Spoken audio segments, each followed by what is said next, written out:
sobrevivientes y a aquellas mujeres que con su poder han abierto caminos de protección, sororidad, prevención y resiliencia. Y muchas de esas mujeres que han abierto el camino son precisamente mujeres que han sido víctimas de violencia intrafamiliar, víctimas de maltrato en sus trabajos, víctimas de violencia vicaria, porque son muchos los tipos de violencia que hay contra las mujeres y que precisamente ese 25 de noviembre, el 25N, busca recordar para que las podamos erradicar. Y por eso durante toda esta semana hemos venido hablando del tema. Y creo, Ana Cristina, que una de las formas de entender cómo funciona la violencia de género es hablar con alguien que ha sido víctima de ella y sobre todo de una que yo creo que es más común de lo que, es más común de lo que nos imaginamos en todos los sectores y es la violencia intrafamiliar. Sí, Camila, generalmente las mujeres, y eso pues lo muestran los estudios, las personas que suelen agredir a las mujeres son las que más cerca están de ellas, bien sea dentro de la familia, dentro de la misma familia, puede ser la pareja o alguien de la familia, o quienes viven cerca, quienes están cerca. Y ese es el caso de Renata, a quien vamos a entrevistar hoy. Renata es una sobreviviente de Antioquia, y este caso lo traemos por dos razones muy especiales. Primero, pues porque el caso de Renata resume lo peor de la cultura patriarcal y lo peor que tiene la violencia machista, pero también todo lo que no funciona en el Estado, todas las maneras en que el Estado puede dejar sola a una mujer. Y por eso saludemos a Renata, a quien, como usted bien lo dice, pues le cambiamos el nombre por su seguridad y también vamos a hacer una alteración en su voz, pero que nos parece importante conocer su testimonio, porque el testimonio de ella es el de muchas mujeres que seguramente pueden estar pasando por lo mismo. Y aquí podemos aprender mucho, todas, porque ninguna está exenta de que esto le pase. Por eso, Renata, gracias por aceptar esta invitación en esta semana en donde estamos conmemorando el 25N. Bienvenida a Blue Radio. Renata, ¿usted me escucha? Renata. Vamos a ver si podemos ajustar el tema para poderla escuchar, Ana Cristina. Pero contemos un poco sobre la historia de Renata mientras la escuchamos a ella. Renata es una mujer, hay cosas, Camila, que es muy importante ver acá. Ella es una mujer a la que un vecino le empezó a perseguir, a decirle cosas, y ella pensaba que eso, pues que es natural, que le puede pasar a muchas mujeres que nos están oyendo. Pues esto empezó a moverse, a crecer. Este vecino, que además ella sabía quién es, sabía quién era la esposa del señor y todo, empieza a perseguirla, y esto desencadena en una historia que lo que nos va a contar Renata, pues finalmente es una historia que termina en un descuido del Estado, de cómo está Renata, en un casi que premio al agresor, porque es increíble, pero el agresor pasó muy poco de cárcel para lo que le pasó a Renata. Él pagó muy poco tiempo de cárcel, y además que se han dado una serie de prebendas al agresor. Por ejemplo, el agresor tiene ciertos beneficios y subsidios. Una persona que hizo que cometió un tipo de violencia tan brutal como lo que fue sometida Renata. Creo que ya podemos escucharla. Renata, ¿usted me oye? Bienvenida. Buenos días, soy Renata. No, pero yo la oigo muy lejos. ¿Me oye? Sí, claro, soy Renata. ¿Cómo está? Renata, bienvenida. Gracias por aceptar esta invitación, y me parece importante, como lo hablábamos con Ana Cristina, poder escuchar su testimonio, pero sobre todo su experiencia, porque seguramente su experiencia es lo que están viviendo muchas mujeres o pueden llegar a vivir y no saben cómo manejar. Así es. Entonces, a ver si la escucho y le subimos un poco el volumen a Renata. Renata, adelante. ¿Escuchan? Sí, señora. Bueno, ¿me escuchan? Sí, la oigo. Bueno, resulta que en un barrio de Bogotá yo vivía con mis dos hijos, y allí un hombre enamorado de mí, yo siempre le decía que no, cada vez que él me invitaba a salir o alguna cosa.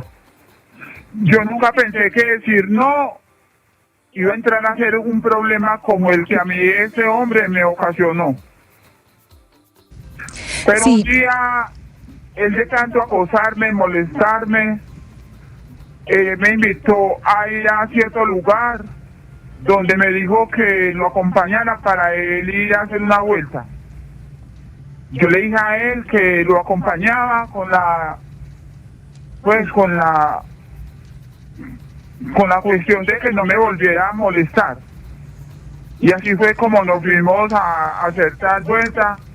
Y resulta que fue que por allá él aprovechó que como estábamos solos, sacó una arma blanca y me empezó a agredir.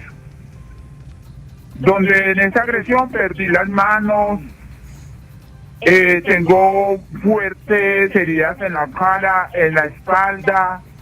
Estoy contando la historia porque primero que todo estoy agradecida con Dios que me devolvió la vida y que en momentos tan difíciles yo aún traté, porque no ha sido fácil, de volver a sonreír, de volver a valorar Renata. la vida. Sí, Renata, volvamos un momento a esa agresión porque esta persona aprovechó que era su vecino, él aprovecha para llevarla a un lugar apartado, pues a un lugar que es donde no hay ni casas, muy lejos, y él la agrede con un arma blanca. Usted en ese momento queda muy malherida, nos ha contado pues este tipo de agresión tan fuerte de la que fue víctima. ¿Y usted qué hace? Porque es que usted no está, en ese momento, usted no está cerca de casas, no está cerca de un centro poblado, mejor dicho, a usted la dejan en un campo abierto. En una zona verde, donde yo Sí, vi que ¿y usted qué hace? Yo recuerdo que pasábamos por una casa y cuando él me empezó a agredir con la arma blanca, yo quedé desmayada. Yo digo que yo quedé desmayada porque él se alejó del lugar, creyendo seguramente que había quedado muerta. Pero yo no sé cómo desperté y me arrastré, porque en mi mente yo lo que quería era llegar, era la casa que yo había visto. Hasta que llegué allá y pidiendo auxilio, a mí la policía llegó y tuve como que los primeros auxilios. Y luego A usted la llevan después a un hospital y en ese hospital usted permanece un tiempo muy largo. Cuéntenos esa parte cuando usted va al hospital y después qué pasa con el agresor. Claro, ya después de que me atendieron en el hospital, 4 meses yo por muerta, porque pues estuve entubada. Ya lo que les voy a contar fue porque ya después de que los médicos me atendieron, logré despertar a los 4 meses. Y después como al año, que ya empecé como a salir a la calle, a caminar, y vi que con el agresor no habían hecho nada. Tanto que al agresor, yo fui la que tuve que citarme con él para que nos encontráramos. Y le hablé a la policía para que así cuando yo me encontrara con él, lo cogiera. Pero lo cogieron, lo llevaron a la cárcel muy poquito tiempo. Aún yo convivo con el agresor, yo me siento convivir con el agresor porque el tiempo de él en la cárcel fue muy poquito. A mí lo que más me duele, lo que me pasó, es que yo no me sentí protegida. Yo sentí más protección al agresor. Y también hubiera querido que lo único que me pasó a mí, me hubiera pasado a mí. No más a más mujeres. Pero eso avanza cada día más, en la noticia escucho. ¿Y por qué avanza?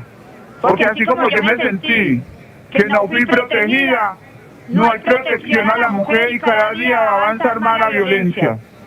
Las mujeres callan, porque claro, ¿a dónde van a hablar donde les presten atención y en verdad se sientan protegidas? Renata, por eso le quiero preguntar, mire, usted dice que todavía siente algún miedo y que él quedó libre después de muy poco tiempo, pero usted dice que las mujeres no hablan. Usted tuvo la valentía en medio de toda esta difícil situación que describe de denunciar. ¿Por qué es importante que las mujeres que como usted, que la están escuchando y pueden estar viviendo una situación así, denuncien? No sé qué decirles, quién. Porque yo que estuve en silencio, creyendo que al decirle no a ese hombre, todo se iba a solucionar así. Yo no creí que uno tenía que estar al lado de la persona que él dijera, o sea, no creí que uno no podía decir no. El decir no y el negarme y el estar diciendo no quiero, así fue como él llegó a accionar a la violencia. Sí, Renata, usted quedó con una discapacidad del 61% de su cuerpo, con muchas dificultades. Usted pues mucho tiempo trabajó en confecciones y ya después no pudo trabajar más, pero esa discapacidad no le impide hacer otros trabajos. En ese sentido, ¿cómo la ha acompañado el Estado y cómo ha sido esta historia suya después de la agresión para recuperar su vida y recuperar su mundo laboral? Sí, a mí lo único que me ha salvado es que yo trabajaba, como usted dice, en las confecciones.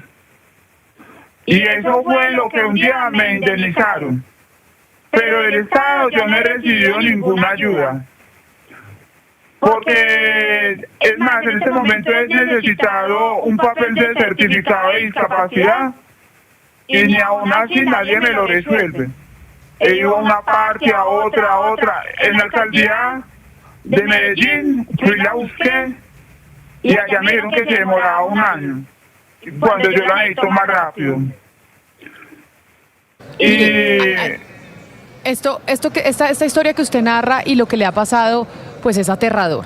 Y esto que le ha pasado a usted seguramente le ha pasado a otras mujeres en Colombia, y toda la falta de apoyo, de poder denunciar y que realmente haya una reacción para que el agresor no termine libre y usted no tenga que cambiarse la voz y cambiarse el nombre porque se muere del susto de que este señor ya está por ahí afuera y podría volver a agredirla. Pero si una mujer que la está escuchando a usted en estos momentos está viviendo una situación en donde es similar a lo que a usted le pasó al principio, de alguien, un vecino que empieza a echarle los perros, como se dice coloquialmente, y pues ella no quiere y dice no y nunca se imagina que decir no puede desencadenar en esto que usted nos está narrando. ¿Qué debería hacer ella? ¿Usted qué mensaje le puede dar a esas mujeres que están viviendo algo parecido a lo que usted vivió al principio para que no terminen lo que usted terminó? De que no se confíen de nadie. Decir no también es un peligro.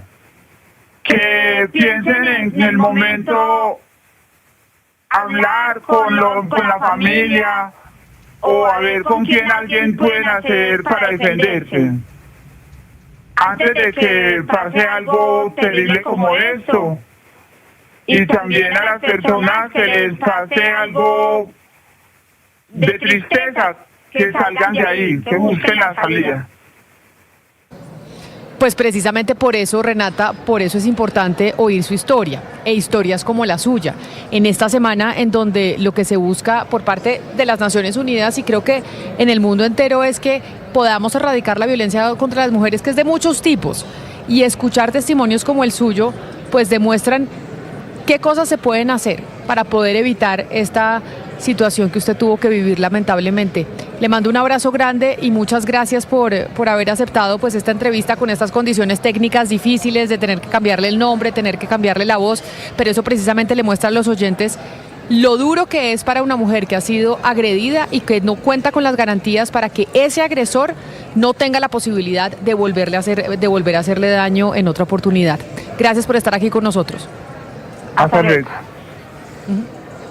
Mira, esta mujer con la que acabamos de hablar, Renata, es una mujer de una fuerza y de un espíritu impresionante. Yo le digo que cuando vi la historia de ella, de lo mucho que hemos tratado de este tipo de historias acá y de lo que he trabajado en mi vida periodística, es de los testimonios más espantosos, y no solamente por lo horrible que le pasó, sino por la manera como la ha tratado el Estado.